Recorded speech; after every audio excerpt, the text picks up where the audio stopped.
Bangladesh type 2 diabetes চিকিৎসায় মাইলফলক সৃষ্টিতে ডায়াবেটিস জনিত চ্যালেঞ্জগুলোকে অতিক্রম করার এক ঐতিহাসিক উদ্যোগ নিয়েছে দেশের অন্যতম শীর্ষস্থানীয় ওষুধ company the Acme laboratories limited. বুধবার ৪ ডিসেম্বর দুপুরে রাজধানীর অভিজাত ঢাকা ক্লাবের স্যামসং এইচ চৌধুরী সেন্টারে এক বর্ণাঢ্য আয়োজনের মধ্য দিয়ে প্রথমবারের মতো বাংলাদেশে হওয়া অ্যামলিনো এক্সপ্লিফাই ট্রায়ালের সাফল্যের বিষয়গুলোকে তুলে ধরা হয়। পাশাপাশি যুগান্তকারী এই উদ্যোগের সাথে যুক্ত চিকিৎসকদেরকেও জানানো হয় শ্রদ্ধা ও কৃতজ্ঞতা। Next year probably we will disseminate the study findings among you. So this should be acknowledged for their effort for generating data. তাদেরকে বিশেষ করে আমরা এখানে আমাকে সেখানে রাখার জন্য আরও বিশেষ করে একটিকে ধন্যবাদ জানাচ্ছি। এখানে আমি অবশ্যই এখানে একজন এক্সপার্ট প্যানেল হিসাবে আসতে পারি।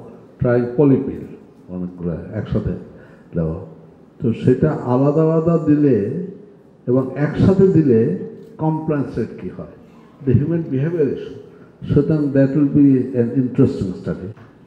ইট is the common perception of the peoples of our country that most of the drugs that are produced in our country may not have, it is just some intuition, they may not be of that quality that is expected internationally.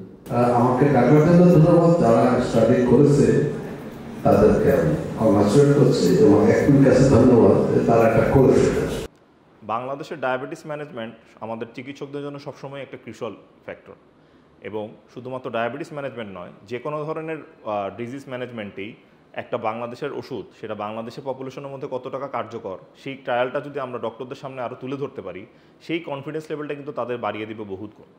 তো আমি ধারণা করি আমাদের দেশে আমাদের trial, এই অ্যামলিনো এক্সপ্লিফাই trial, সেটা আমাদের ডক্টরদের কনফিডেন্স বিল্ড আপ করবে এবং পরবর্তীতে আমাদের এথিক্যাল মার্কেটিং প্রমোশনের যে দ্বারগুলো সেটা আরও অনেক বেশি উন্মোচিত হবে।